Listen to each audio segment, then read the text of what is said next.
Hello बच्चों, welcome to our channel the beauty of chemistry. मैं हूं आपका दोस्त Nitesh Dutt Sharma. As you very well know, our online crash course session regarding target IIT JEE NEET Haryana PGT screening chemistry and KVS PGT chemistry is continue the process. और आज हम आपके लिए लेकर आए हैं chemical kinetics lecture 6 final touch up. और इससे पहले हमने केमिकल काइनेटिक्स के 5 लेक्चर्स में बहुत ही beautiful short tricks, half life period के न्यूमेरिकल, ऑर्डर के numerical, RNA in one short lecture और all the methods determining order of the reaction बहुत ही ब्यूटीफुल तरीके से कवर किया है। तो आपको डिस्क्रिप्शन में लिंक मिल जाएंगे इन 5 लेक्चर्स के। Lecture 1 to 5 you will get all the playlist section of the chemical kinetics lecture 1 to 5 और लेक्चर 6 भी आपको उसी प्लेलिस्ट में मिल जाएगा, तो आपको डिस्क्रिप्शन में जाके जरूर देखना है। चलिए आज स्टार्ट करते हैं केमिकल काइनेटिक्स लेक्चर 6। और आज इस केमिकल काइनेटिक्स लेक्चर 6 में क्या खास रहने वाला है, आज हम इस लेक्चर 6 के अंदर टॉप 30 प्रॉब्लम्स डिस्कस करेंगे केमिकल काइनेटिक्स की।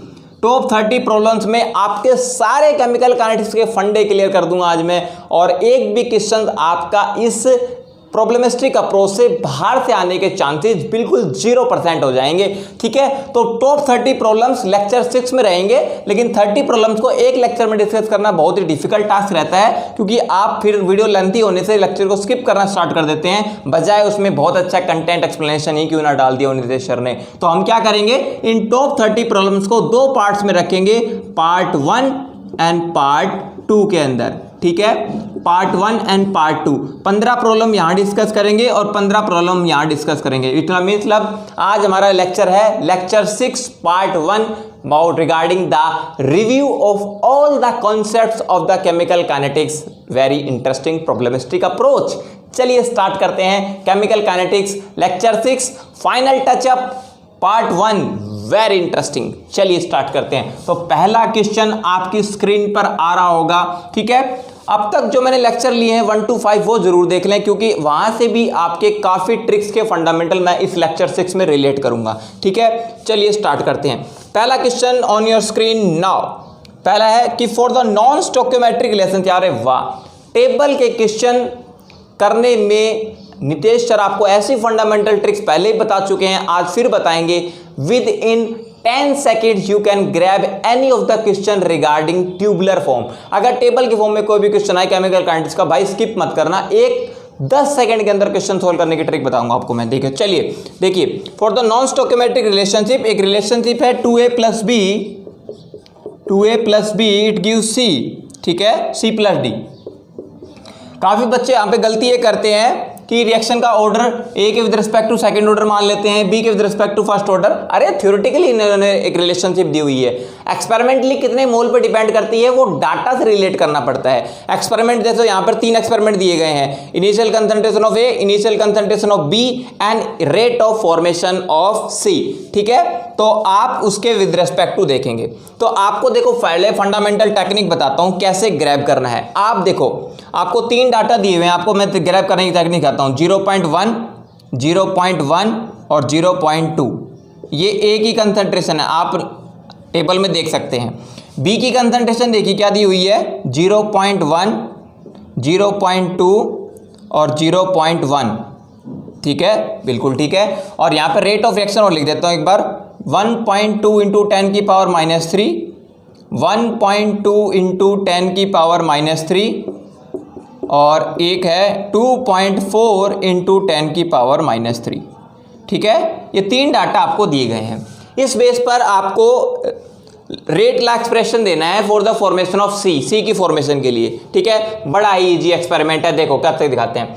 आप है ना, इसमें बिल्कुल एक बार टेबल को ऑब्जर्व किया करो 5 से 7 सेकंड के लिए, आपको फिर आंसर मिल जाएगा। देखो, अगर मैंने बोला था अगर आप ए के with respect to rate of reaction, A के विद रिस्पेक्ट टू ऑर्डर निकाल रहे हो, तो बी की ऐसा डाटा देखो जिसमें कंसंट्रेशन कांस्टेंट है, और बी के विद रिस्पेक्ट टू आप ऑर्डर निकाल रहे हो तो ए का ऐसा डाटा देखो जिसमें रेट ऑफ कंसंट्रेशन कांस्टेंट है। देखो, जैसे आप, मैं बी के विद रिस्पेक्ट टू, ध्यान से देखना, मैं यहां पर बी के विद रिस्पेक्ट टू ऑर्डर निकाल रहा हूं, तो यहाँ पर देखो ए की कंसंट्रेशन कांस्टेंट है, जैसे मैंने कह दिया ये एक्सपेरिमेंट नंबर 1 है, ये एक्सपेरिमेंट नंबर 2 है और ये एक्सपेरिमेंट नंबर 3 है।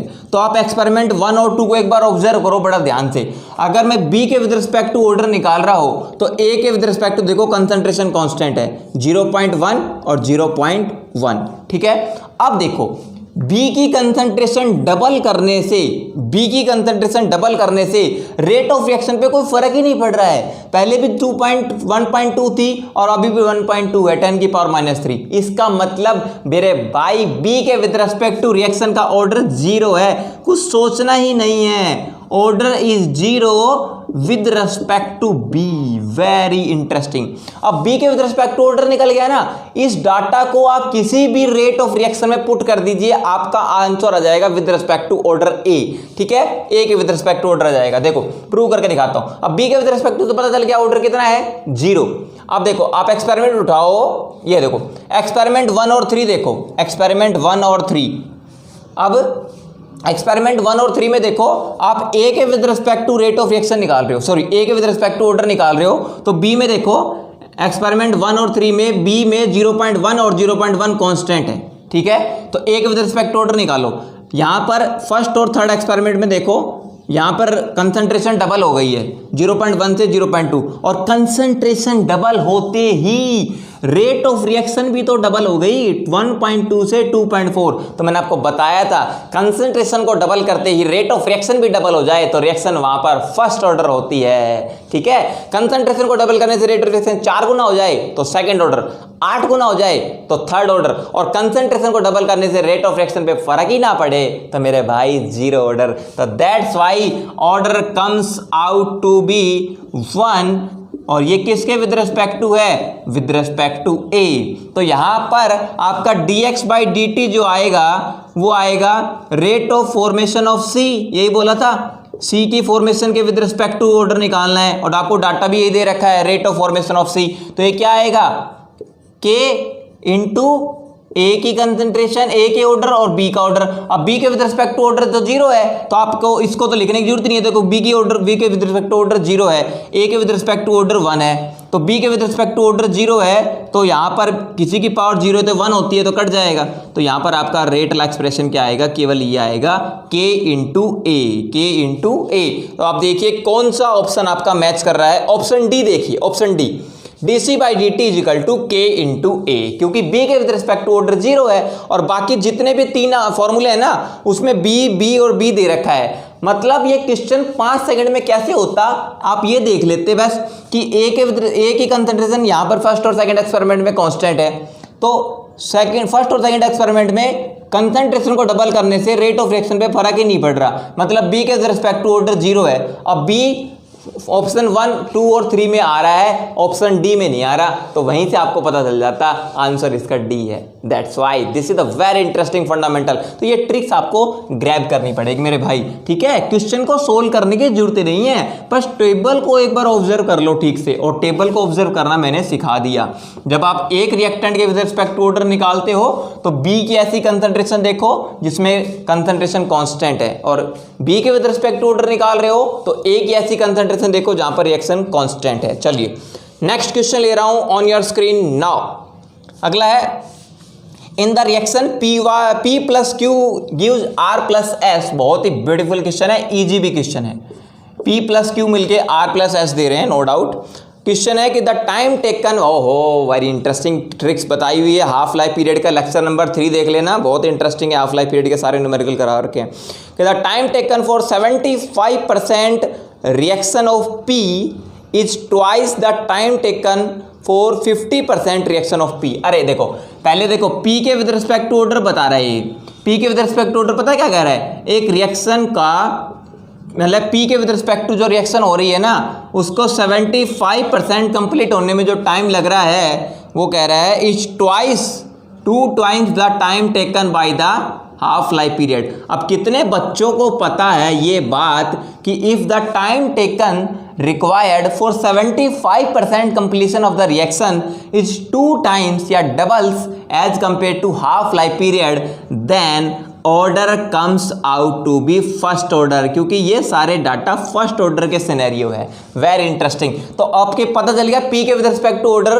फर्स्ट ऑर्डर है, मिल गया ना। देखो अगला देखो, अब कह रहा है concentration of the Q, Q की जो कंसंट्रेशन है varies with the reaction time as shown in the figure the overall order of the reaction. अरे कितना आसान है, 2013 एडवांस का क्वेश्चन है और एडवांस लेवल की कोई खास बात नहीं है इस क्वेश्चन में। अब कह रहा है क्यू की जो कंसंट्रेशन है, क्यू की जो कंसंट्रेशन है, क्यू है क्यू नोट, क्यू क्या है, क्यू नोट दे रखा है, सॉरी क्यू दे रखा है, क्यू नोट तो इंटरसेप्ट है। Concentration of Q with respect to time, आपका ग्राफ स्ट्रेट लाइन आता है विद द नेगेटिव स्लोप और ग्राफ का इंटरसेप्ट दे रखा है क्यू नोट, ग्राफ का इंटरसेप्ट दे रखा है क्यू नोट। तो मेरे भाई ध्यान रखना, कभी भी ध्यान रखना, अगर initial concentration A versus time का ग्राफ हो, ध्यान रखना, अगर initial concentration A versus time का ग्राफ हो और उस ग्राफ की ए नोट क्या दे रखा हो, इंटरसेप्ट दे रखा हो, क्या दे रखा हो, ए नोट दे रखा हो इंटरसेप्ट, तो ध्यान रखना उस ग्राफ की स्लोप होती है माइनस के।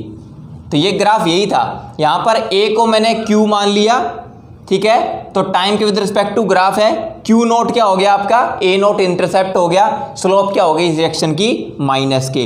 तो आपको पता होना चाहिए कि फर्स्ट ऑर्डर रिएक्शन के लिए जो के का रेट ला एक्सप्रेशन आता है वो आता है के equal to 1/T A naught minus A. कितने बच्चों को पता है ये? और रेट ला एक्सप्रेशन लिखने के लिए मैंने आपको सीधा फंडामेंटल ट्रिक बताई है, वो आप प्रीवियस लेक्चर में जाकर देख लेंगे कि रेट ला एक्सप्रेशन को लिखने की प्रीवियस ईयर में लेक्चर में क्या ट्रिक बताई मैंने। तो अब देखिए यहां पर टी को मैं यहां ले आता हूं, के टी ये हो गया, K T equal to A naught minus A, this is the expression for the zero order reaction. किसके लिए? ये जीरो ऑर्डर रिएक्शन के लिए है। अब जीरो ऑर्डर रिएक्शन के लिए है, ठीक है, तो क्या बनेगा, यहां पर ले आइए ए बना निकाल लीजिए, ए क्या आएगा, A naught minus K T, A equal to A naught minus K T. तो ग्राफ ड्रा कर लो, Y equal to C plus M X, ठीक है। तो इंटरसेप्ट हो गया ए नोट, नो डाउट, यही बताया था मैंने। देखो वाई एक्सिस पे रख दिया ए, तो यहां पर ए क्या है, क्यू हो गया, एक्स एक्सिस पे क्या हो गया, टाइम हो गया, स्लोप हो गई आपकी माइनस के। तो दैट्स वाई क्यू के विद रिस्पेक्ट टू जो ऑर्डर आता है, तो ध्यान रखना अगर ए के with respect to final concentration है ए, फाइनल कंसंट्रेशन और टाइम के बीच में ग्राफ आता है straight line with the negative slope. अगर फाइनल कंसंट्रेशन, बार बार बोल रहा हूं, फाइनल कंसंट्रेशन और टाइम के बीच में ग्राफ अगर स्ट्रेट लाइन आता है, इन दोनों के बीच में ग्राफ अगर स्ट्रेट लाइन आता है, वो भी with negative slope, negative slope क्या रहेगी, माइनस के, इंटरसेप्ट क्या रहेगा, इनिशियल कंसंट्रेशन। तो समझ जाना ये सारा का सारा डाटा जीरो ऑर्डर रिएक्शन के लिए है। किसके लिए? जीरो ऑर्डर रिएक्शन के लिए, ठीक है। एक थोड़ा सा और चीजों में ट्विस्ट लाता हूं, ऑर्डर ध्यान से देखना। अगर यही ग्राफ, पहले इस बात को नोट कर लो फिर मैं बताता हूं, अगर यही ग्राफ ए की बजाय ln ए, किसके बजाय, ln ए के विद रिस्पेक्ट टू हो, किसके विद रिस्पेक्ट टू, ln ए के विद रिस्पेक्ट टू टाइम के बीच में ग्राफ हो, ए की जगह ln ए किया मैंने, ln ए वर्सेस टाइम के बीच में ग्राफ हो, और यहां पर इंटरसेप्ट आए ln ए नोट, ln ए नोट इंटरसेप्ट आए और ग्राफ की स्लोप आए माइनस के, कितनी, माइनस के। तो आप समझ जाना यहां पर रिएक्शन का ऑर्डर फर्स्ट होता है, ठीक है। ln लगने से रिएक्शन का ऑर्डर फर्स्ट हो जाता है, ये आपको छोटा सा ट्रिक याद रखना है, ठीक है। आगे बढ़िए, अगर ln ना हो तो, क्योंकि ln ना हो तो ln की वैल्यू होती है 2.303 log, ठीक है, क्योंकि उसकी बेस की पावर 10 होती है, बेस 10 होता है। तो अगर ln ना हो, log a का ग्राफ हो वर्सेस टाइम, तो यहां पर मिलेगा log a नोट इंटरसेप्ट, ठीक है, और वहां पर स्लोप थोड़ा चेंज हो जाएगा, स्लोप मिलेगी -k/2.303, ठीक है। आप यहां पर इसको प्रूव भी करके दिखा सकता हूं, मैं दिखाऊं इसको प्रूव करके। देखो फर्स्ट ऑर्डर के लिए ग्राफ होता है kt/2.303 equal to log a naught minus A, log a, ये होता है फर्स्ट ऑर्डर रिएक्शन का एक्सप्रेशन, ठीक है। तो यहां पर कर लीजिए आप, log a क्या आएगा, आपका log A आएगा log A naught minus KT upon 2.303, यही बनेगा। इसको ले लीजिए y is equal to C plus mx। y axis पे क्या बोला था मैंने, log A, देखो log A हो गया। x एक्सिस पे मैंने टाइम ले लिया, ये टाइम के बीच में ग्राफ हो गया t टाइम, तो आपका जो m बचेगा देखो वो ये हो गया माइनस k अपॉन 2.303, माइनस के अपॉन 2.303 स्लोप हो गई, और इंटरसेप्ट देखो log a नोट हो गया, a नोट क्या हो गया, इंटरसेप्ट। तो this is the graph for the first order reaction. तो मैं बोल रहा हूँ ना, एक ही क्वेश्चन से आपको बहुत सारे फंडामेंटल्स पर लेकर जाऊंगा, ताकि इस क्वेश्चन को छोड़कर बाकी और क्वेश्चन आ गए तो कैसे डिस्कस करोगे। तो आपके सारे फंडे क्लियर हो गए ना, फर्स्ट ऑर्डर सेकेंड ऑर्डर के रिगार्डिंग, आप ध्यान रखेंगे ये। अब लास्ट में एक बात और सुन लो मेरी, बहुत इंटरेस्टिंग, कि अगर ए होती है फाइनल कंसंट्रेशन और टाइम के बीच में ग्राफ हो, और इंटरसेप्ट ए नोट आए इनिशियल कंसंट्रेशन, तब तो ग्राफ का ऑर्डर क्या होता है, जीरो। ठीक है, क्योंकि जीरो ऑर्डर ग्राफ रिएक्शन के लिए टी हाफ ए नोट के डायरेक्टली प्रोपोर्शनल होता है इनिशियल कंसंट्रेशन के। ठीक है, सेकेंड ऑर्डर का ग्राफ बिल्कुल इसका रिवर्स है। अगर ए की जगह कर दूं मैं 1/a, ए की जगह क्या कर दूं 1/a, यानी कि फाइनल कंसंट्रेशन का रेसिप्रोकल, ध्यान रखना, फाइनल कंसंट्रेशन का रेसिप्रोकल वर्सेस टाइम के बीच में ग्राफ हो, वर्सेस टाइम के बीच में ग्राफ हो, और उस ग्राफ का यहां पर तो इंटरसेप्ट ए नोट आ रहा है जीरो ऑर्डर में, और वहां पर इंटरसेप्ट आएगा 1/a नोट। तो 1/a नोट इंटरसेप्ट आ जाए तो समझ जाना ये सारा का सारा डाटा आपका सेकंड ऑर्डर का है। बहुत ही इंटरेस्टिंग कॉन्सेप्ट है, आप भूलेंगे नहीं। ठीक है, तो अगर 1a के और टाइम के बीच में ग्राफ हो, जीरो ऑर्डर रिएक्शन, स्लोप आएगी माइनस के, नेगेटिव स्लोप। अगर 1/a नोट और टाइम के बीच में ग्राफ हो, रेसिप्रोकल कर दे फाइनल कंसंट्रेशन का, 1/a मिल जाए और टाइम के बीच में ग्राफ हो और 1/a नोट इंटरसेप्ट आएगा, ये सेकंड ऑर्डर का ग्राफ होता है। बहुत ही इंटरेस्टिंग, आपको याद रखना है। ठीक है, चलिए ये भी बात होगी। तो P के with respect to order first order है, क्योंकि ये डाटा जो शूट करता है वो फर्स्ट ऑर्डर के लिए करता है, और Q और टाइम के बीच में ग्राफ है नेगेटिव स्लोप के साथ, Q नोट इंटरसेप्ट है, ये डाटा किसको शूट करता है, जीरो ऑर्डर को। तो रिएक्शन का ओवरऑल ऑर्डर क्या हो गया, P के with respect to first order, Q के with respect to zero order, तो 1 + 0 comes out to be first order reaction. तो this is the very interesting, आपका ये क्वेश्चन आपका आसानी से हो गया है। तो इस क्वेश्चन का आंसर है option D, option D is the right answer, first order reaction. चलिए देखो, एक क्वेश्चन के अंदर हमें कितना टाइम लिया, लेकिन कितने अच्छे अच्छे फंडामेंटल्स नितेश सर ने आपके क्लियर कर दिए हैं। ठीक है, तो आपको मैं बोल रहा था ना, 2 क्वेश्चन ही हुए हैं, टाइम लग गया, तो अब 30 क्वेश्चन तो एक लेक्चर में डिस्कस नहीं हो सकते ना, इसलिए मैंने 2 पार्ट्स इसके बना दिए हैं। दोनों पार्ट जरूर देखना, केमिकल काइनेटिक्स के सारे फंडे हिला के रख देंगे हम। चलिए नेक्स्ट प्रॉब्लम लेते हैं, बड़ा ईजी है। For the elementary reaction M2N, आगे प्रॉब्लम थोड़ी बढ़ती चली जाएंगी, एडवांस लेवल पे चले जाएंगे हम, बेसिक टू एडवांस। ठीक है, क्योंकि अब तक हम इजी प्रॉब्लम डिस्कस कर चुके हैं, अपना लेवल्स भी अपग्रेड करना बहुत जरूरी है, क्योंकि हम चीज़ें पढ़ चुके हैं। M2N रिएक्शन जा रही है कि the rate of disappearance of the M increases by the factor 8 upon doubling the concentration of M। अरे आसान है, ये कह रहा है M की कंसंट्रेशन को डबल करने से, double the concentration of M की कंसंट्रेशन को डबल करने से जो रेट ऑफ डिसअपीयरेंस है ना, रेट ऑफ डिसअपीयरेंस का मतलब पता है क्या होता है, बड़ा इजी सा फंडा है। रेट ऑफ डिसअपीयरेंस का मतलब है -dm/dt। भाई M की कंसंट्रेशन टाइम के साथ घटती है, तो हम क्या कर सकते हैं, -dm/dt, और यही क्या होता है, ये dx/dt भी तो होता है। भाई रेट ऑफ रिएक्शन क्या होती है, rate of decrease of concentration of M with respect to time.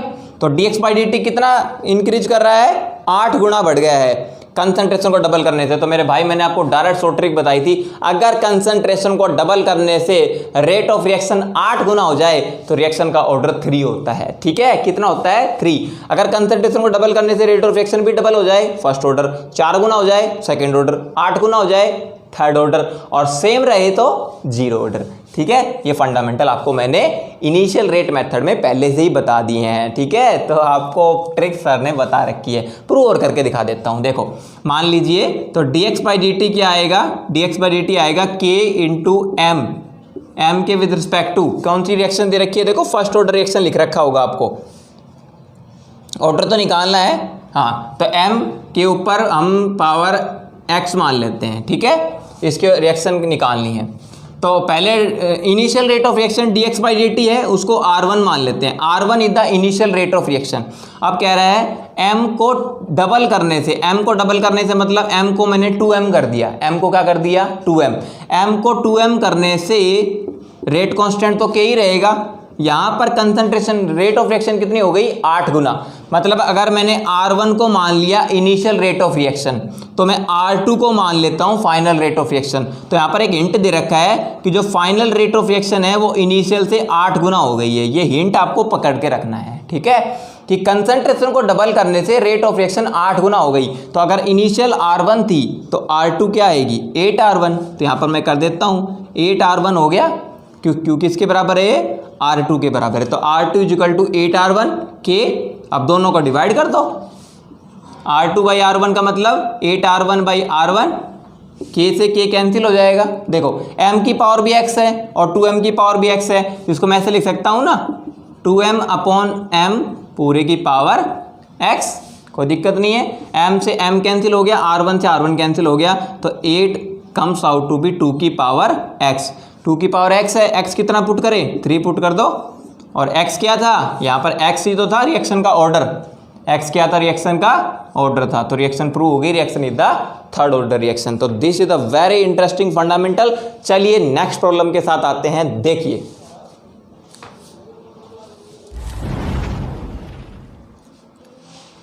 चलिए नेक्स्ट क्वेश्चन आपकी स्क्रीन पर आ रहा होगा कि the higher order reactions are rare. देखो आपने सुना होगा जीरो ऑर्डर रिएक्शन होती है, फर्स्ट ऑर्डर रिएक्शन होती है, सेकंड ऑर्डर रिएक्शन होती है, थर्ड ऑर्डर रिएक्शन होती है। तो आप क्वेश्चन ने पूछा बोलता sir fourth order fifth order reaction क्यों नहीं होती, मतलब हायर ऑर्डर रिएक्शन इतनी रेयर क्यों हो जाती है मेरे भाई। क्योंकि कारण ये है कि अगर कोई rate of reaction concentration of reactant पे डिपेंड करती है एक्सपेरिमेंटली, तो होता क्या है, मान लो जैसे जैसे रिएक्शन का ऑर्डर बढ़ता है तो ऑर्डर बढ़ने के साथ साथ क्या होते हैं, जो रिएक्टेंट मॉलिक्यूल्स की कंसंट्रेशन होती है ना to collide with each other, उनकी जो इफेक्टिव कोलिजन्स करने की जो कैपेसिटी होती है, कैपेबिलिटी होती है, वो उतनी ही कम होती चली जाती है। तो डेफिनेटली आप याद रखेंगे। तो इसका आंसर क्या होगा, तो ध्यान रखना हायर ऑर्डर रिएक्शन इतनी रेयर क्यों होती है, तो इसका ऑप्शन 1 ही करेक्ट आंसर है। Lower probability of the simultaneous collisions of the all the reacting species, जितनी भी रिएक्टिंग स्पीसीज होती है, क्योंकि to undergo effective collisions all of the molecules must have the sufficient threshold energy and also they have proper orientation। अगर आप reaction का order increase कर रहे हो तो आप no doubt rate of reaction experimentally ज़्यादा नंबर ऑफ मोल्स पे डिपेंड करेगी, तो कहीं ना कहीं वो इफेक्टिव कोलिजन साइमल्टेनियस कोलिजन्स करने की जो कैपेसिटी होती है वो कम होती चली जाती है ऑन इंक्रीजिंग द ऑर्डर। तो इसलिए हायर ऑर्डर रिएक्शन जो होती हैं वो बहुत ही रेयर हो जाती हैं। तो इसका आंसर होगा the higher order reactions are rare due to lower probability of the simultaneous collisions of the all the reacting species। देखो एंट्रोपी पे कोई फर्क नहीं पड़ता है, ऐसा कोई खास बात नहीं है, एंट्रोपी कोई डिटरमाइन करने वाला फैक्टर है। इक्विलिब्रियम शिफ्टिंग ये भी कोई शो नहीं कर रहा है। लॉस ऑफ एक्टिव स्पीसीज, तो आंसर इसका ऑप्शन ए ही होगा। चलिए इजी क्वेश्चन था। अगला क्वेश्चन लेते हैं, बहुत इंटरेस्टिंग है। Decomposition of hydrogen peroxide follow the first order reaction. भाई हाइड्रोजन पेरोक्साइड है, उसका डीकम्पोजिशन हो रहा है, फर्स्ट ऑर्डर रिएक्शन फॉलो करता है। कह रहा है 50 मिनट्स के अंदर concentration of H2O2 decreases from 0.5 to 0.125। देखो कंसंट्रेशन पहले 0.5 मोलर है, ठीक है, और वहां से घटकर 0.125 मोलर हो गई है, और वो कितने टाइम के अंदर, इन 50 मिनट्स 50 मिनट के अंदर। कोई दिक्कत नहीं है। क्वेश्चन पूछ रहा है when the concentration of H2O2 reaches 0.05। बहुत अच्छा क्वेश्चन है। अगर H2O2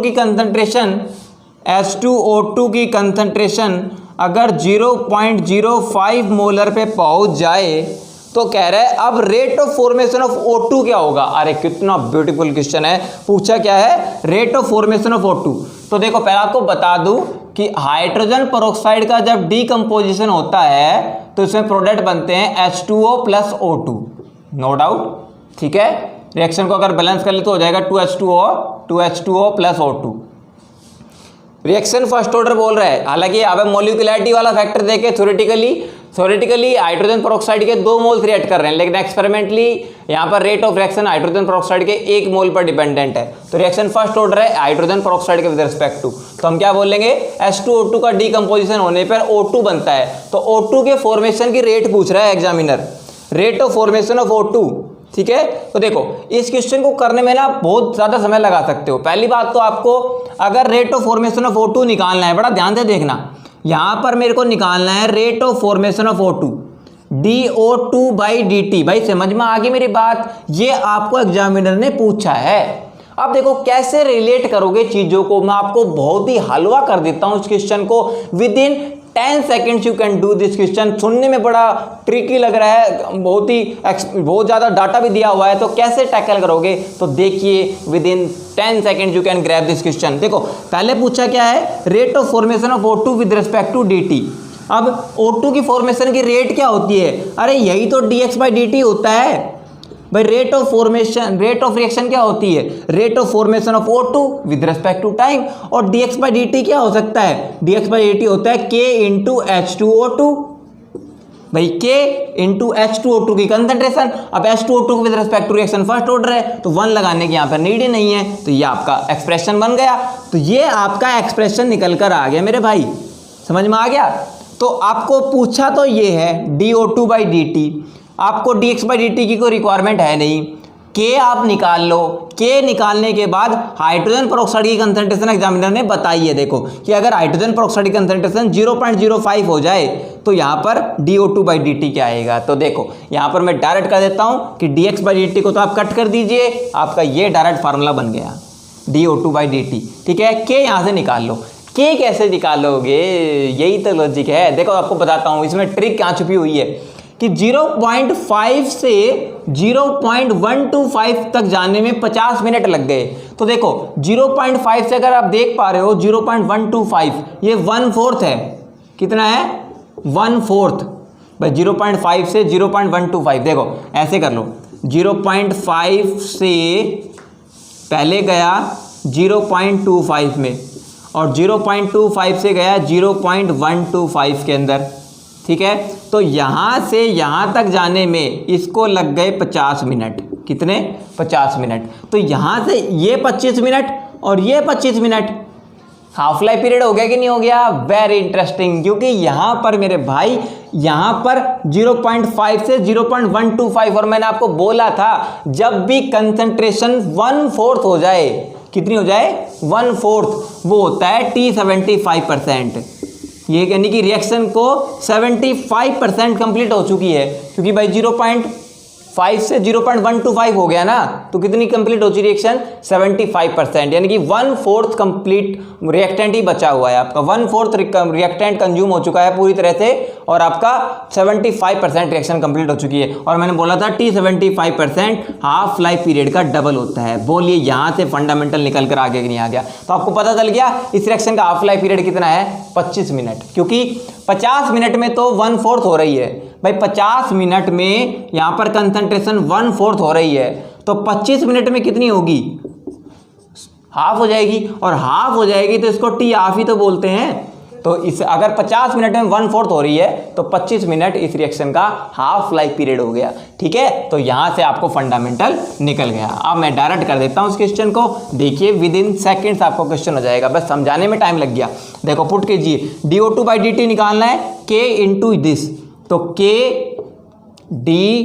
DO2/dt ये पूछा है आपसे, K इंटू हाइड्रोजन पेरोक्साइड की कंसंट्रेशन, ये पुट करना है। देखो K का फार्मूला क्या होता है 0.693 अपॉन टी हाफ भाई 6 भाई, टी हाफ का फार्मूला क्या होता है 0.693 अपॉन K।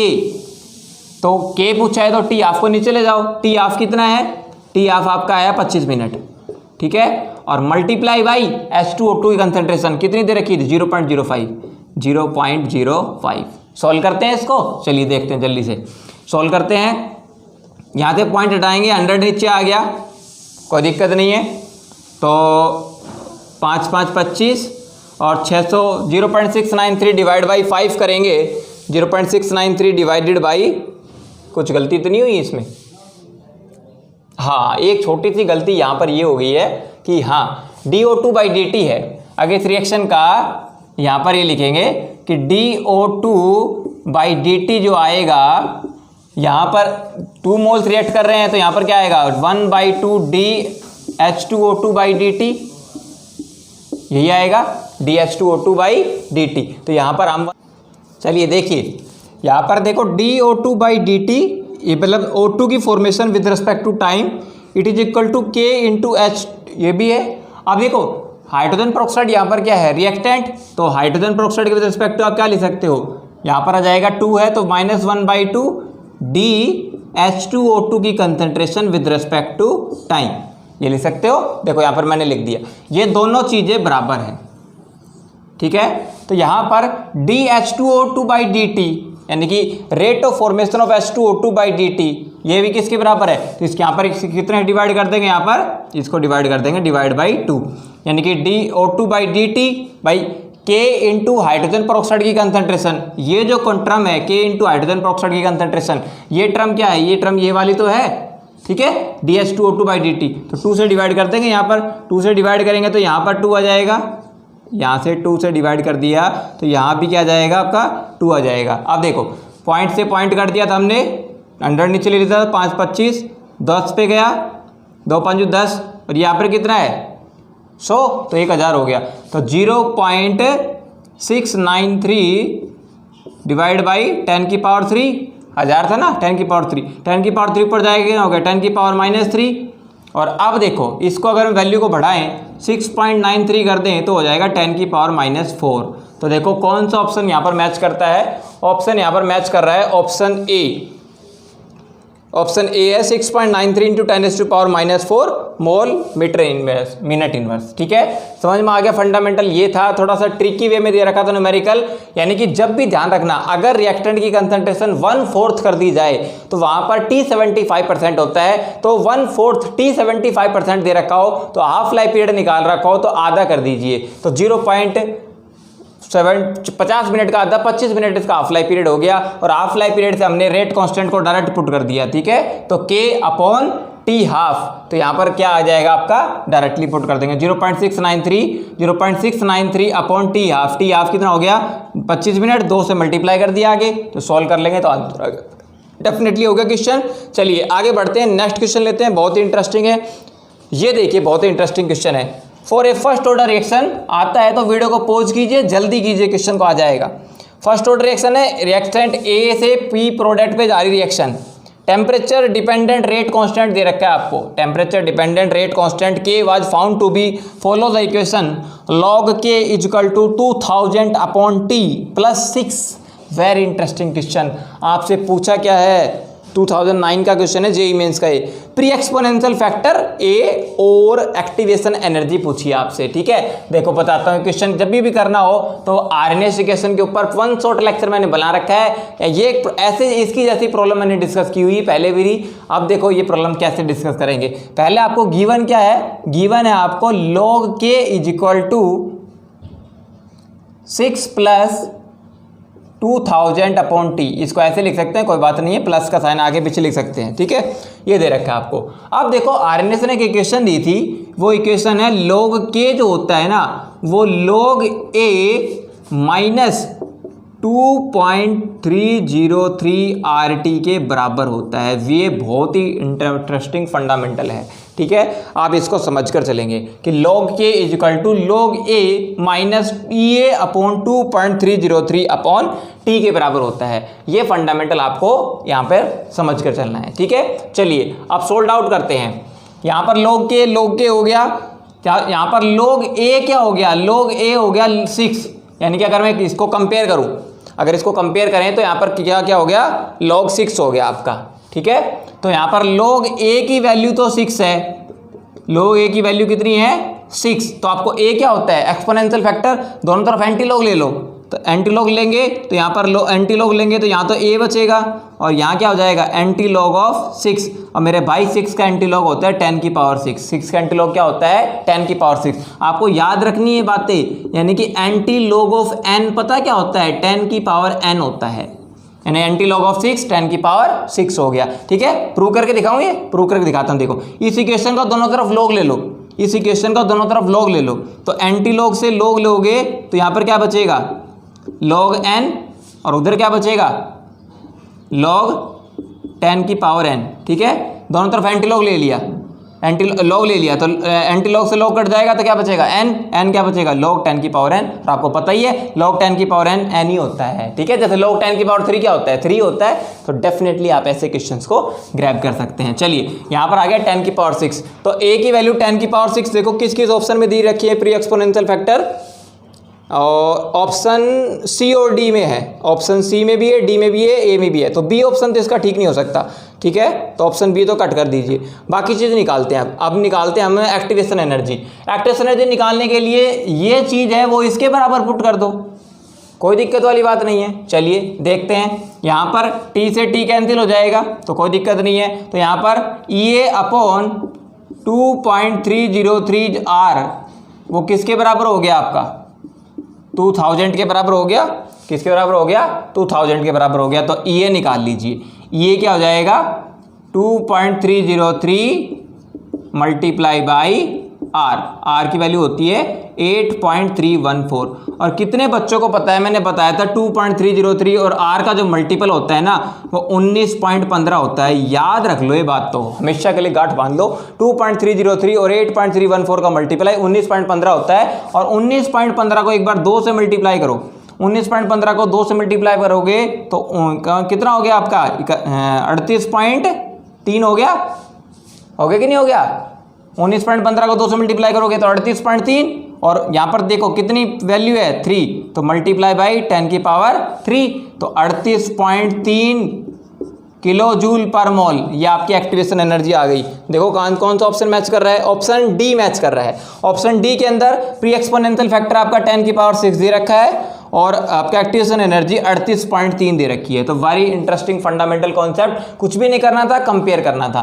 तो यहाँ पर इसको ये क्वेश्चन आपको याद होनी चाहिए। ठीक है, और ये कहाँ से आई है मैं आपको पहले बता चुका हूँ, RNA इक्वेशन 1 शॉट लेक्चर देख लीजिए, लेक्चर नंबर 5 है। ठीक है, RNA इक्वेशन लेक्चर नंबर 4 है, RNA equation in 1 shot lecture.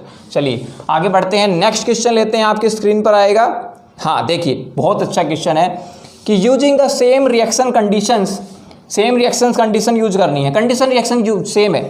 The initial concentration of the 1.386 mole decameter के whole thrice -3 of the substance becomes half in 40 second and 20 second through first order and zero order kinetics. बहुत आसान है, यानी कि first order reaction लेते हैं तब तो 40 मिनट में हो रही है, और जीरो ऑर्डर रिएक्शन मानते हैं तो 20 सेकेंड में हो रही है, 40 सेकेंड और 20 सेकेंड में। रेशो पूछ रहा है K1 का और K0 का। Rate constant for the K1, first order reaction के लिए रेट कांस्टेंट K1 है, और जीरो ऑर्डर रिएक्शन के लिए रेट कांस्टेंट K0 है। तो और रेशो निकालना बड़ा ईजी है। अरे कितना ईजी क्वेश्चन है तो। ठीक है, देखो K1 क्या है, rate constant for first order, कोई दिक्कत नहीं है। और यहां पर K0 दे रखा है, rate constant for zero order. देखो कितना इजी क्वेश्चन है। यहां पर K1 अपॉन K0 पूछा है, बच्चे यहां पर कंफ्यूज हो गए होंगे क्वेश्चन को कैसे करें। देखो K1 क्या होता है, फर्स्ट ऑर्डर के लिए रेट कांस्टेंट का फार्मूला क्या होता है, क्योंकि फर्स्ट ऑर्डर का rate constant initial concentration of reactant पे डिपेंड ही नहीं करता, तो उसका तो फार्मूला क्या हो जाएगा 0.693 upon T half, 0.693 upon T half, यानी कि टी हाफ को 1 लिख देता हूं मैं, क्योंकि टी हाफ फर्स्ट ऑर्डर का है। पुट कर दें वैल्यू, K1 की वैल्यू 0.693 अपॉन टी हाफ, तो फर्स्ट ऑर्डर रिएक्शन देखो 40 सेकंड में हो रही है, तो टी हाफ फर्स्ट ऑर्डर के लिए 40 पुट कर देते हैं। आगे बढ़ो, K0। अब K0 जीरो ऑर्डर के लिए टी हाफ का फार्मूला होता है initial concentration divided by 2K। लगाइए दिमाग, जीरो डायरेक्शन के लिए टी हाफ का फार्मूला होता है initial concentration of reactant divided by 2K। आपको क्या चाहिए, अब जीरो डायरेक्शन के लिए इन्होंने क्या बोला है, K0 बोला है। क्या बोला है, K0। तो K0 की वैल्यू यहां से निकाल लो। K0 कितना आएगा, A0 अपॉन टी हाफ को नीचे ले आओ, 2 into T half, 2 into T half. तो K0 की वैल्यू ये पुट कर दो, K0 की वैल्यू ये पुट कर दो। तो A0 की वैल्यू आपको दे रखी है, इनिशियल कंसंट्रेशन देखो दे रखा है, ये रहा 1.386, ये तो हो गया A0। यहाँ पर A0 गिवन है, लिख देता हूँ 1.386 आपको गिवन था। ए नॉट और 2 इंटू टी हाफ ये चला जाएगा ऊपर, 2 into T half, zero direction के लिए टी हाफ दे रखा है 20 सेकंड। अरे आसान था, ये तो हलवा क्वेश्चन था। 20 सेकंड दे रखा था तो 2 गुना 20 40, 40 से 40 कट गया। 0.693 और 1.386 दोनों मल्टीपल होते हैं एक दूसरे के, तो 0.693 को आप 2 से मल्टीप्लाई करोगे तो 1.386 आएगा। ठीक है, तो ये गया 1/2 पे, कितने पे गया 1/2, और 1/2 कितना होता है 0.5। तो देखो कौन सा ऑप्शन मैच कर रहा है आपका, option A is the correct answer. 0.5 mole inverse decametre के होल क्यूब। ठीक है, इजी क्या है क्वेश्चन, ऐसे क्वेश्चन को टैकल करना आपको आना चाहिए। देखो कितना इजी क्वेश्चन था, आपको फिर से मैं थोड़ा रिफ्रेम कर देता हूं। K1 फर्स्ट ऑर्डर का rate constant, initial concentration of reactant पर डिपेंड नहीं करता, तो K1 क्या आएगा 0.693 अपॉन टी हाफ, यानी कि टी हाफ डिपेंड नहीं करता आपका इनिशियल कंसंट्रेशन पे, तो इनिशियल कंसंट्रेशन का कोई रोल नहीं है फर्स्ट ऑर्डर के लिए। तो K1 आ गया 0.693 अपॉन टी हाफ यानी कि 40। के नोट क्या होता है, के नोट निकालने के लिए आपको पता होना चाहिए कि टी हाफ होता है ए नोट अपॉन 2 के नोट ले लिया, के नोट यहाँ से सब्सटीट्यूट कर लिया, ए नोट अपॉन 2 टी हाफ, ए नोट अपॉन 2 टी हाफ की वैल्यू यहाँ पे रख दी। ए नोट हो गया आपका 1.386 और 2 into T half 2 into 20, answer आ गया आपका 0.5। ठीक है, डेफिनेटली ये क्वेश्चन बहुत ही अच्छा था और डेफिनेटली आपके यहाँ पर कॉन्सेप्ट बिल्डअप हुआ होगा। अगला क्वेश्चन देखिए यहाँ पे, अब देखो मैं थ्योरेटिकल और न्यूमेरिकल दोनों कॉन्सेप्ट को साथ लेकर चल रहा हूँ। कभी कभी थ्योरेटिकल का क्वेश्चन डाल देता हूँ, कभी न्यूमेरिकल का, ताकि आपके दोनों फंडामेंटल्स क्लियर हों रिगार्डिंग केमिकल काइनेटिक्स। ठीक है, चलिए अगला क्वेश्चन है एक, हाँ देखिए स्क्रीन पर, एक catalyst increase the average kinetic energy of the reactant molecules, decrease the activation energy, alters the reaction path और increase the frequency of the collisions of the reacting species. और ध्यान रखना इसमें मोर देन वन आंसर में भी correct, क्योंकि जे advance का question है और यहाँ पर एक more than one answer correct हो सकता है। देखो पहले आपको बता दूं, कभी भी कैटलिस्ट का रिएक्टेंट के अंदर कंसंट्रेशन के अंदर कोई चेंज नहीं करता, ध्यान रखना। Catalyst never increase the concentration of reactant और कंसंट्रेशन ऑफ प्रोडक्ट। ठीक है, वो रेट ऑफ रिएक्शन को कैसे बढ़ाता है, by decreasing the activation energy, और कैसे, by providing shorter energy path. क्योंकि कल आपको मैंने एनर्जी प्रोफाइल डायग्राम में बताया था, अगर कैटलिस्ट यूज नहीं कर रहे हैं तो मान लो रिएक्शन ऐसे हो रही है। ठीक है, तो एक्टिवेशन एनर्जी बहुत ज़्यादा है यहाँ से लेकर यहाँ तक, this is the activation energy without catalyst, और कैटलिस्ट यूज करते हैं तो रिएक्शन छोटे पाथ से होकर आ गई। अब ये एक्टिवेशन एनर्जी विद कैटलिस्ट, तो कैटलिस्ट क्या करता है, एक्टिवेशन एनर्जी को कम कर देता है, so that maximum number of molecules that cross that threshold energy barrier, so the rate of reaction increases by decreasing the activation energy by providing the shorter energy path. पहले देखो ये था higher energy path, ये long energy path, ये हो गया short energy path. तो इसका ए ऑप्शन रॉन्ग है, कैटलिस्ट कभी भी रिएक्टेंट मॉलिक्यूल के काइनेटिक एनर्जी को इंक्रीज नहीं करता। हाँ, दूसरा ऑप्शन देखो, डिक्रीज द एक्टिवेशन एनर्जी, हाँ एक्टिवेशन एनर्जी को घटा देता है, ऑप्शन बी करेक्ट है।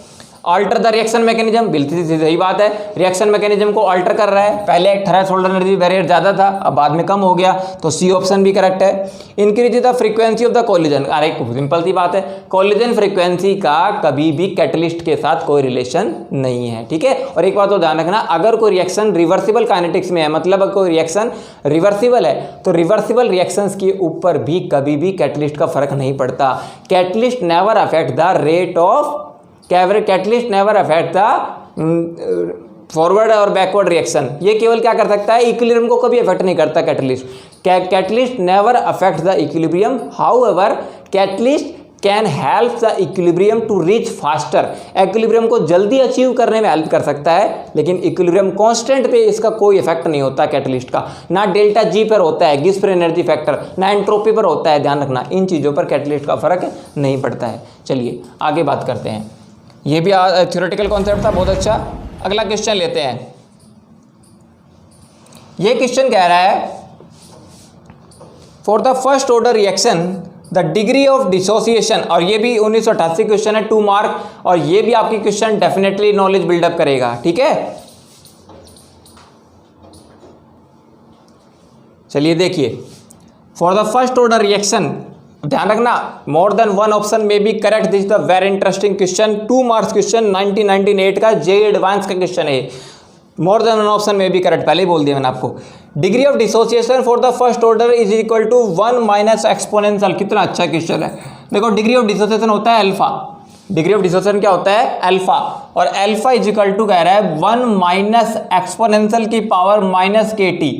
क्या ये होता है? अब देखो दूर दूर तक आपने कहीं भी बोर्ड लेवल पर या नीट लेवल पर, जेई मेंस लेवल पर ये क्वेश्चन नहीं पढ़ा होगा। अभी क्वेश्चन जे एडवांस में आ रहा है तो आपको ध्यान रखना है। आपको प्रूव भी करके दिखाऊंगा मैं कि फर्स्ट ऑर्डर रिएक्शन के लिए जो डिग्री ऑफ डिसोसिएशन अल्फा होता है ना, वो वास्तव में 1 माइनस एक्सपोनेंशियल की पावर माइनस के टी होता है। ध्यान रखना, for the first order reaction the degree of dissociation alpha it is equal to 1 minus exponential की power minus K T. So first option is the correct option. Prove करके दिखाता हूं आपको।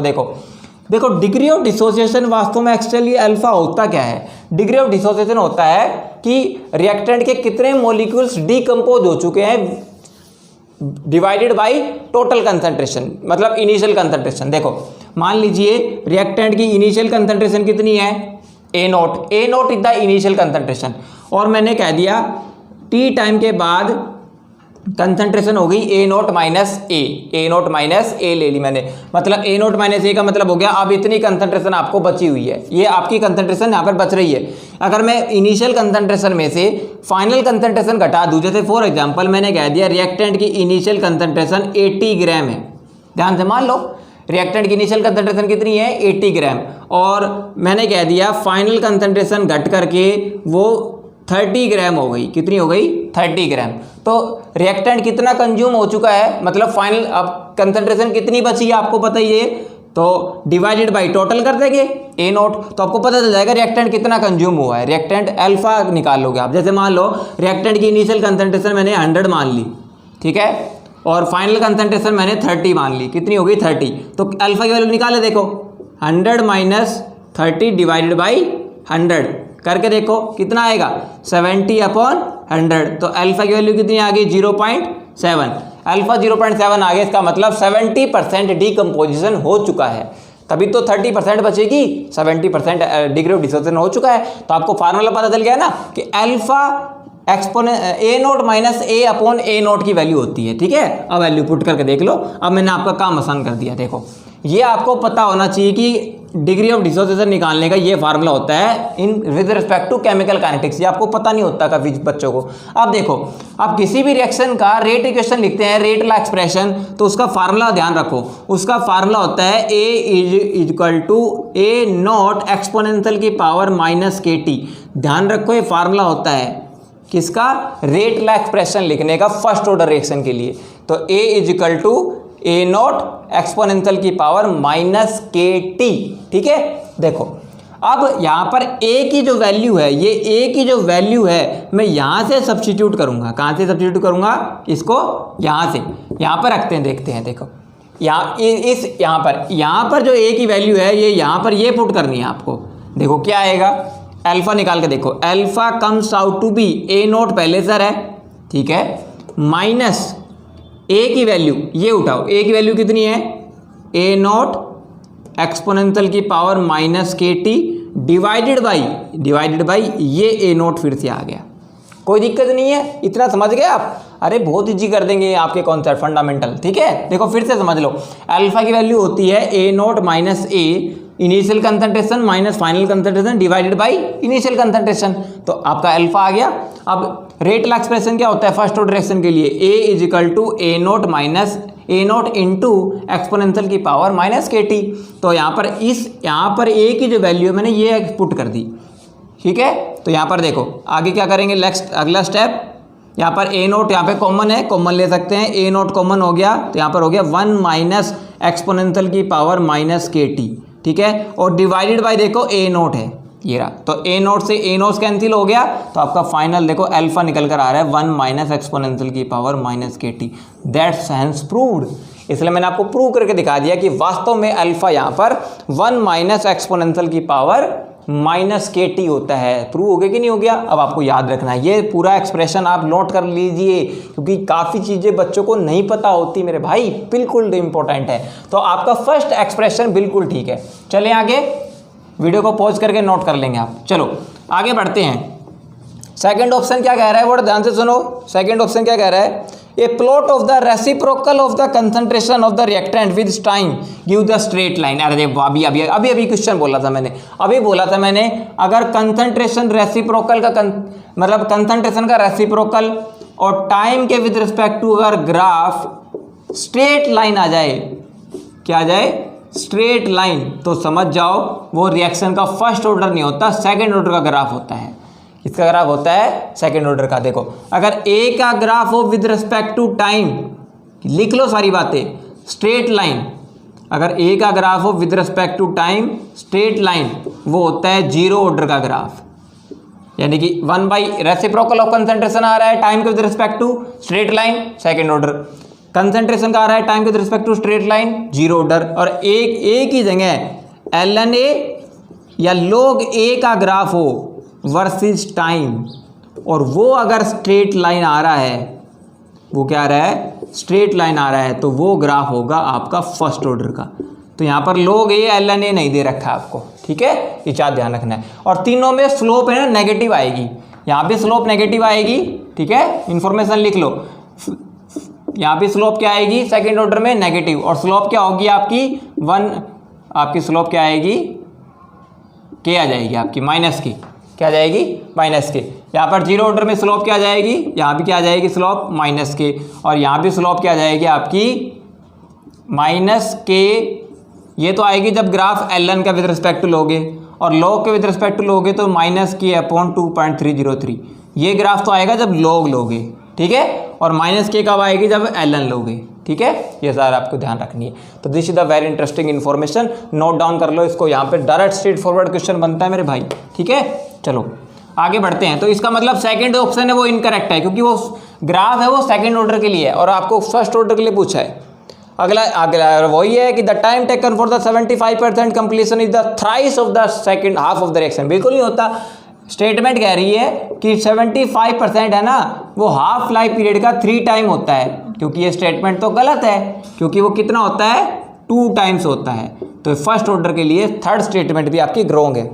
Last option, और देखो द प्री एक्सपोनेंशियल फैक्टर और RNS equation के अंदर उसके डायमेंशन टाइम इनवर्स होता है, बिल्कुल है, याद रखो। ये क्वेश्चन बहुत इंटरेस्टिंग है। आरएनएस इक्वेशन में होता है k equal to a into exponential की power minus EA upon RT, ठीक है, याद रखेंगे। तो आपको याद रखना है इसमें, यहाँ पर एक्सपोनेंशियल का डायमेंशन नहीं होता, एक्सपोनेंशियल हैज नो डायमेंशन। क्यों नहीं होता बताता हूँ, क्योंकि एक्टिवेशन एनर्जी का जो डायमेंशन होता है ना, ध्यान रखना, एक्टिवेशन एनर्जी का जो डायमेंशन होता है वो RT के बराबर होता है। तो EA अपॉन RT करेंगे तो कट जाएंगे सारे, देखो प्रूव करेंगे। और ध्यान रखना K का डायमेंशन A से मैच करता है, K का डायमेंशन फिर किससे मैच करेगा, A से। तो फर्स्ट ऑर्डर रिएक्शन के लिए K का डायमेंशन होता है टाइम इनवर्स, तो A का डायमेंशन भी कितना आएगा आपका, टाइम इनवर्स आएगा। तो अगर K सेकेंड इनवर्स दे रखा है तो A भी आएगा सेकेंड इनवर्स में, ठीक है। अगर ये मिनट इनवर्स दे रखा है तो भी मिनट इनवर्स, ओवर इनवर्स है तो ओवर इनवर्स। तो ध्यान रखना है आरएनएस फैक्टर का डायमेंशन रेट कांस्टेंट के बराबर ही होता है, एक जैसा होता है इन फर्स्ट ऑर्डर रिएक्शन, और EA का RT के बराबर होता है। प्रूव करके दिखाता हूँ, देखो एक्टिवेशन एनर्जी होती है आपकी जूल पर मोल या किलो जूल पर मोल, यही हो सकती है। और RT क्या होता है, देखो R होता है आपका 8.314, ये तो वैल्यू है, और जूल पर केल्विन पर मोल होती है। और टाइम T क्या होता है, केल्विन मल्टीप्लाई बाई K से K इनवर्स कट गया, क्या आया, जूल पर मोल आ गया। तो ये भी ध्यान रखनी छोटी छोटी चीज़ें। तो अगर मान लो अभी तो ये पूछा था कि A का डायमेंशन K से मैच करता है, तो आगे ये भी तो पूछ सकते हैं कि RT का डायमेंशन किससे मैच करता है। RT का डायमेंशन एक्टिवेशन एनर्जी से मैच करता है, तभी तो एक्सपोनेंशियल का कोई डायमेंशन नहीं होता, ध्यान रखेंगे। चलो तो ये होगी ये बात आपकी क्लियर। चलिए आगे बढ़ते हैं, नेक्स्ट क्वेश्चन पे आते हैं। तो इसका ऑप्शन कौन कौन से करेक्ट है भाई, देखो ऑप्शन A करेक्ट है, अल्फा होता है 1 माइनस एक्सपोनेंशियल की power minus KT। B option wrong है, C ऑप्शन रोंग है, D ऑप्शन करेक्ट है। तो इसके ऑप्शन A और D करेक्ट है, तो मल्टी करेक्ट आंसर था ये। चलो ये भी हो गया, नेक्स्ट लेते हैं। ये भी अच्छी प्रॉब्लम है, बहुत ही इंटरेस्टिंग प्रॉब्लम है। नेक्स्ट प्रॉब्लम देखो, यस ये क्वेश्चन को करते हैं। कह रहा है two reactions R1 and R2 have identical pre exponential factor. भाई दो रिएक्शन है, एक R1 एक R2, दो रिएक्शन चल रही है, एक R1 और एक R2, कोई दिक्कत नहीं है। कह रहा है उनके आइडेंटिकल प्री एक्सपोनेंशियल फैक्टर है, एक ही वैल्यू है, वो दोनों में इक्वल है एक्सपोनेंशियल फैक्टर। पढ़ते जाओ आगे स्टेटमेंट। कह रहा है जो पहली रिएक्शन है ना R1, उसका एक्टिवेशन एनर्जी एक्सीड करता है R2 से कितना, 10 किलो जूल मोल। ठीक है, अब देखो जैसे मैंने कह दिया फर्स्ट रिएक्शन का एक्टिवेशन एनर्जी है EA1 और सेकंड रिएक्शन का एक्टिवेशन एनर्जी है EA2। ये EA1 ये EA2, और इन दोनों में एक्सप्रेशन कह रहा है कि जो फर्स्ट रिएक्शन का एक्टिवेशन एनर्जी है ना EA1 वो 10 किलो जूल ज़्यादा है, तो वो EA2 + 10 के बराबर है। ठीक है, समझ गए भाई। EA1 है ना, वो EA2 से 10 किलो जूल ज़्यादा है, तो EA1 क्या आएगा, EA2 + 10, और 10 क्या है, 10 किलो जूल। ये भी बातें क्लियर हो गई। अब पूछ रहा है अगर K1 K2 रेट कांस्टेंट है, कह रहा है फर्स्ट रिएक्शन का रेट कांस्टेंट K1 है और सेकंड रिएक्शन का K2 है, तो कह रहा है ln K2/K1 की वैल्यू बताओ। और एक इतना इजी क्वेश्चन है, कह रहा है ln K2/K1 की वैल्यू बताओ। आपको डायरेक्ट फार्मूला बताऊं, जब भी आपको ये सारी स्टेटमेंट ऐसे दे रखी हो कि दो रिएक्शन है, एक रिएक्शन की एक्टिवेशन एनर्जी EA1 है, दूसरे रिएक्शन की एक्टिवेशन एनर्जी EA2 है, एक का रेट कांस्टेंट K1 है, एक का रेट कांस्टेंट K2 है, और एक्टिवेशन एनर्जी में कुछ रिलेशनशिप दे रखी हो, तो ln K2/K1 निकालने का डायरेक्ट फार्मूला है, और उस फार्मूला को करके अप्लाई कर सकते हो। ln K2/K1 निकालने का डायरेक्ट फार्मूला है, लिख लीजिए, एक्सपोनेंशियल की power EA1 - EA2 divided by RT। ये वैल्यू आप पुट कर सकते हो। ठीक है, एक्सपोनेंशियल की पावर EA1/EA2, ये आपका क्या जाएगा, आपका डेफिनेटली निकल करके सामने आ जाएगा।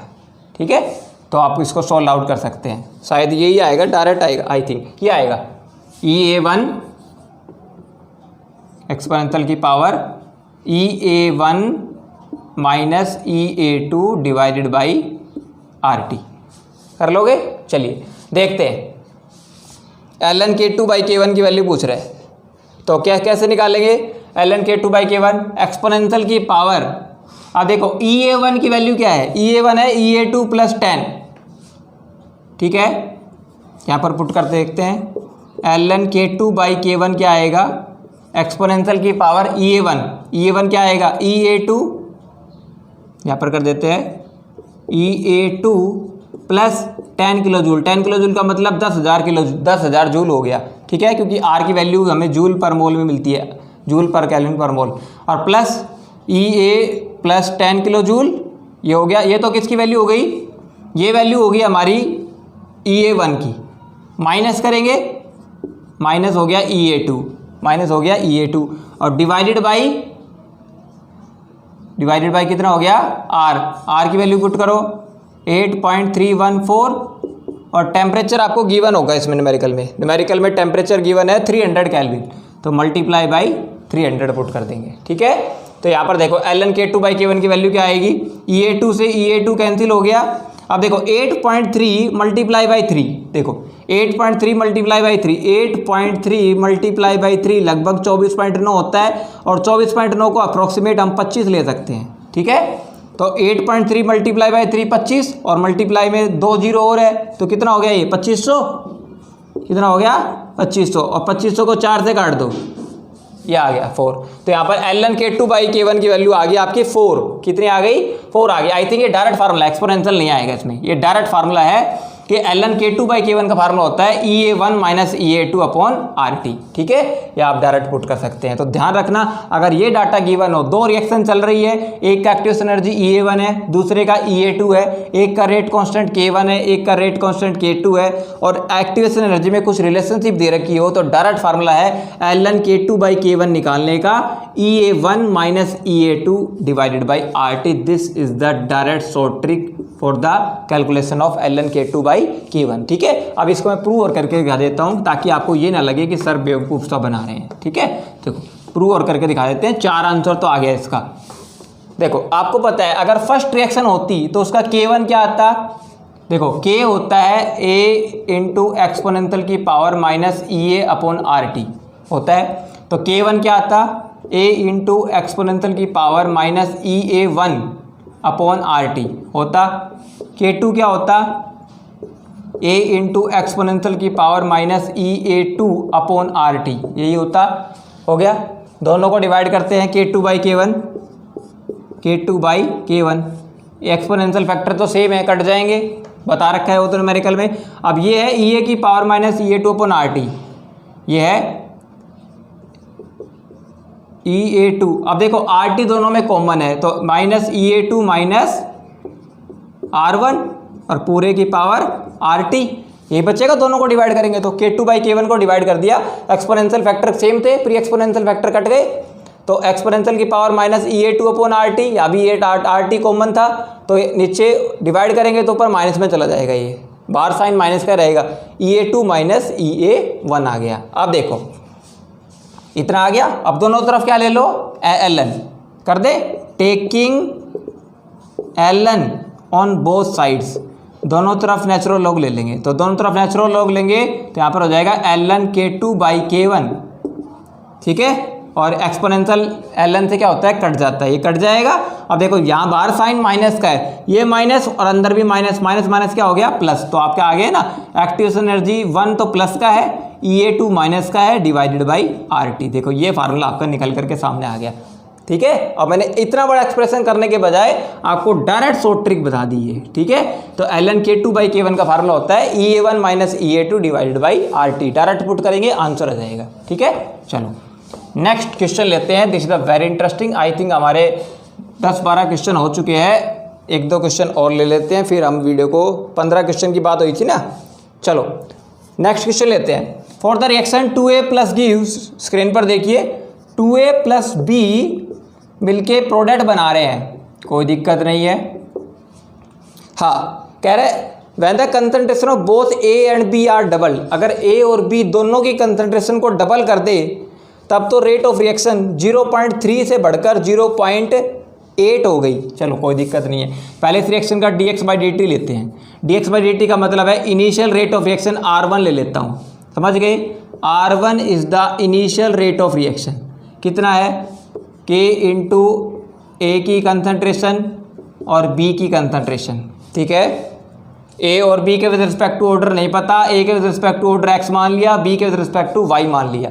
A के with respect to order x मान लिया, B के विद रिस्पेक्ट टू y मान लिया। This is the initial rate of reaction. अब लगाओ कंडीशन, कभी भी ऐसा क्वेश्चन आए ना तो आपको ये नहीं मानना A के with respect to second order है और B के with respect to first order है। अरे थ्योरेटिकली बात है, आपको डाटा से लेना है। पहला डाटा क्या कह रहा है, दोनों की कंसंट्रेशन डबल करने से, A और B की कंसंट्रेशन डबल करने से रेट ऑफ रिएक्शन 0.3 मोल पर लीटर पर सेकंड से बढ़कर 2.4 हो गई। तो यहाँ पर initial rate of reaction R1 की वैल्यू दे रखी है आपको 0.3, कितना, 0.3। अब कंसंट्रेशन को डबल करने से कितना हो गया, कंसंट्रेशन को डबल करने से फाइनल रेट ऑफ रिएक्शन को एक बार तो मान लिया हमने R2, final rate of reaction R2, तो वो कितना हो गया 2.4 हो गया।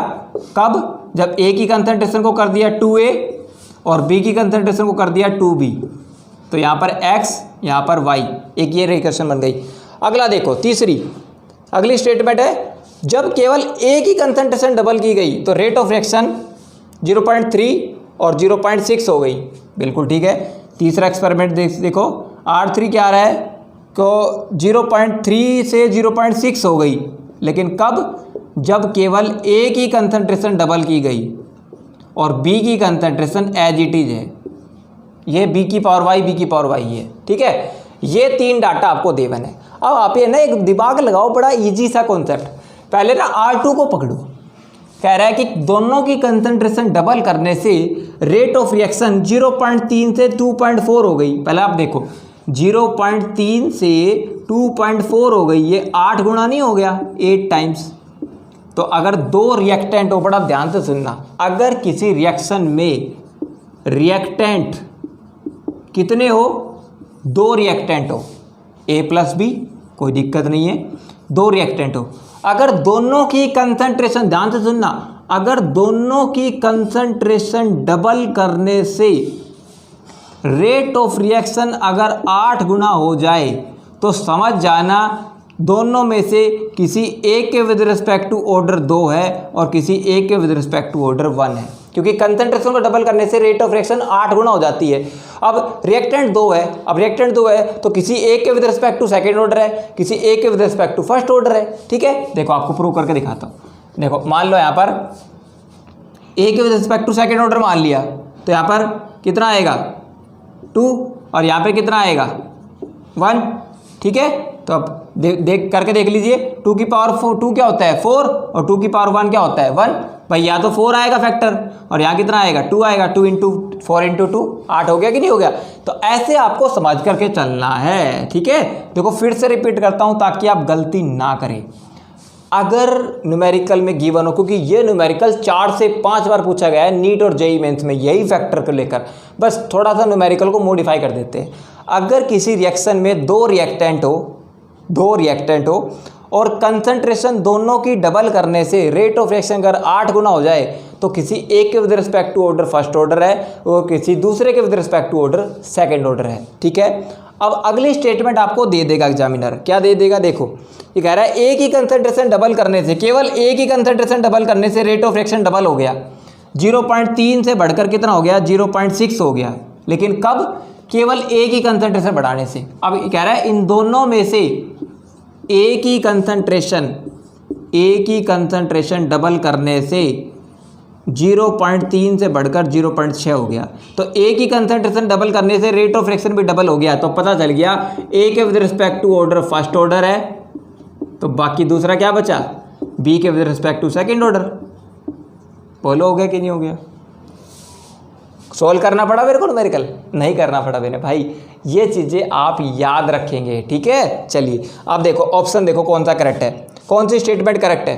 कह रहा है whole reaction is the 4th order, नहीं है क्योंकि पूरा ओवरऑल रिएक्शन तो 3rd ऑर्डर है। भाई a प्लस बी हमें मिल गई ना, x की वैल्यू तो 1 मिल गई, x की वैल्यू 1 मिल गई और y की वैल्यू 2 मिल गई। तो ओवरऑल रिएक्शन का ऑर्डर तो 1 + 2 3 है, तो फर्स्ट ऑप्शन करेक्ट नहीं है। Order of the reaction with respect to B is 1, B के विद रिस्पेक्ट टू ऑर्डर 2 है, तो सेकंड ऑप्शन भी करेक्ट नहीं है। The order of reaction with respect to B is 2, B के विद रिस्पेक्ट टू ऑर्डर 2 है, तो ये 3rd स्टेटमेंट करेक्ट है। और order of reaction with respect to A is 2, A के विद रिस्पेक्ट टू तो 1 है, तो ऑप्शन सी करेक्ट है इसका। आया ना, देखो कितना अच्छा क्वेश्चन समझ में कि बी के विद रिस्पेक्ट टू यहाँ पर ऑर्डर 2 है, क्योंकि आपको यहाँ पर स्टेटमेंट दे दी लास्ट स्टेटमेंट कि कंसंट्रेशन को 0.3 से 0.6 करने में ये कब हुई है डबल, जब केवल एक ही कंसंट्रेशन बढ़ाई। अब एक ही कंसंट्रेशन डबल करने से रेट ऑफ रिएक्शन डबल हो रहा है, तो ए के विद रिस्पेक्ट टू तो फर्स्ट ऑर्डर हो गई ना रिएक्शन। अब दोनों की कंसंट्रेशन बढ़ाने से 8 गुना हो गई, तो बी के विद रिस्पेक्ट टू ऑटोमेटिकली कितने हो गई आपकी सेकंड ऑर्डर रिएक्शन। ठीक है, आप याद रखेंगे इस डाटा। चलिए नेक्स्ट एक्सपेरिमेंट लेते हैं। Next question on your screen now. फिर 1-2 क्वेश्चन और लेते हैं, फिर खत्म करते हैं लेक्चर को। क्या कह रहा है, अरे फिर से टेबल वाला क्वेश्चन। टेबल वाला क्वेश्चन का मतलब एनडीए सर लेंगे, इसमें केवल 10 सेकेंड। क्वेश्चन है जेईई मेंस 2019 का क्वेश्चन है, बहुत अच्छा है, करंट क्वेश्चन है 2019 का। 2A gives the B, 3 data दे रखे हैं आपको, डाटा में लिख देता हूँ जल्दी जल्दी। एक A है, एक B है और आपका रेट ऑफ रिएक्शन है dx/dt। ठीक है, A का डाटा है 0.10, 0.10 और 0.20, 0.20, 0.25 और 0.30। ठीक है, 6.93, 10 की पावर -3, 6.93, 10 की पावर -3 और 1.386, 10 की पावर -2। कोई दिक्कत नहीं है। ठीक है, चलो कह रहा है time in the minutes required to consume half of the A, यानी एक ही कंसंट्रेशन को हाफ करने में कितना टाइम लगेगा, ये तो तब बता सकते हैं ना हम, तो हमें पता होगी ए के विद रिस्पेक्ट टू ऑर्डर क्या है। समझ में आ गया, पहले ऑर्डर निकालते हैं। देखो इस रिएक्शन का dx/dt क्या आएगा,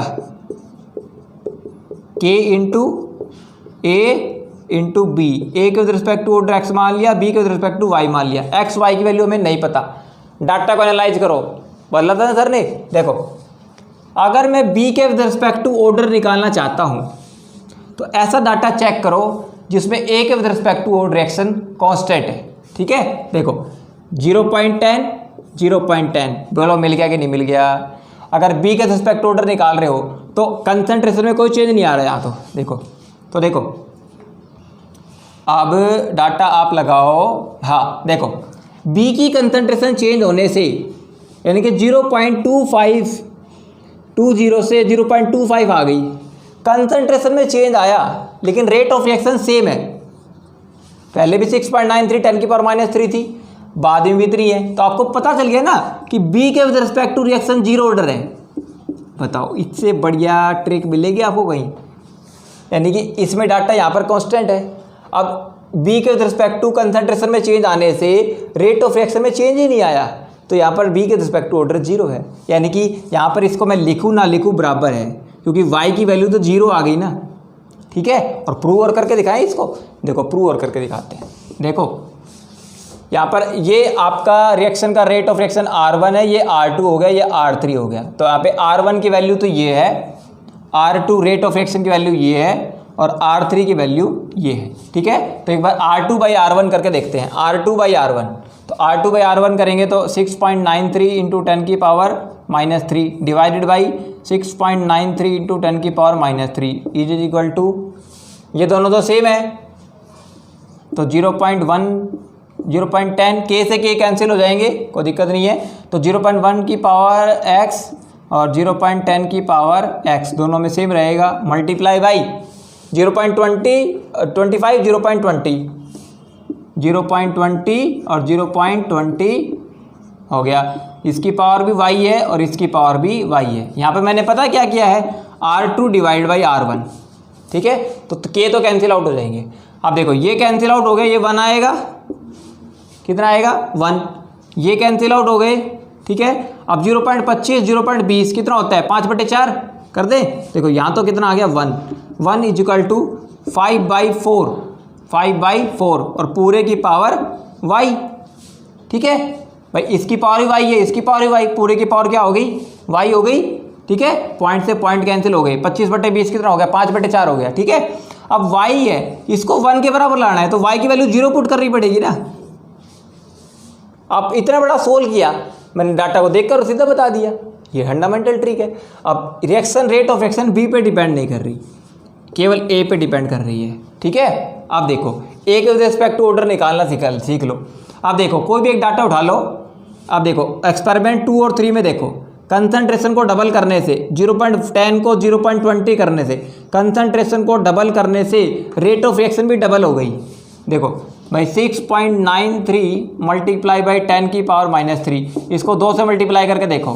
6.93 का मल्टीपल कितना होता है, 13.86 मल्टीप्लाई बाई 10⁻³ और करेंगे कितना आएगा 1.86 10⁻² हो गया ना ये। देखो तो ए की कंसंट्रेशन डबल करने से रेट ऑफ रिएक्शन भी डबल हो गया। ठीक है, तो ए के विद रिस्पेक्ट टू ऑर्डर क्या हो गया 1, और जब किसी रिएक्शन का ऑर्डर 1 हो तो यहाँ पर रिएक्शन का हाफ लाइफ पीरियड आप निकाल सकते हो। निकाल के दिखाएं तो देखो, तो यहाँ पर dx/dt क्या आएगा, dx/dt आएगा k इंटू ए। dx/dt क्या आएगा आपका k इंटू ए। आपसे पूछ क्या रहा था, the time in the half life period होने में, हाफ होने में कितना समय लगेगा। तो आप पहले यहाँ से k निकाल लीजिए या तो, ठीक है, या dx/dt। तो क्या पुट करेंगे, डायरेक्ट करते हैं। देखो हाफ लाइफ पीरियड निकालना है ना, टाइम निकालना है हाफ, हाँ तो हो जाएगा, कोई दिक्कत नहीं है।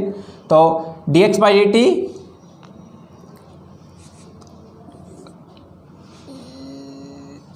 ए की कंसंट्रेशन को हाफ करना है, हाँ हो गया। देखो dx/dt यहाँ पर k क्या जाएगा, k होता है 0.693 अपॉन टी ऑफ। ठीक है, तो k क्या रख सकते हैं 0.693 अपॉन टी ऑफ। ठीक है, तो यहाँ पर टी ऑफ कितना जाएगा 0.693 अपॉन k हो गया, 0.693 अपॉन k हो गया। पर टी ऑफ पूछा इस रिएक्शन को टाइम पीरियड कितना हाफ होने में लगेगा, तो टी ऑफ इसमें रिक्वायर्ड है। तो टी ऑफ ये आपके क्वेश्चन में फाइंड आउट करना है। तो टी ऑफ का फार्मूला 0.693 अपॉन k, आपको k नहीं पता। अब k निकालने का फार्मूला है किसी भी रिएक्शन के dx/dt को a से डिवाइड कर दो कंसंट्रेशन से। ठीक है।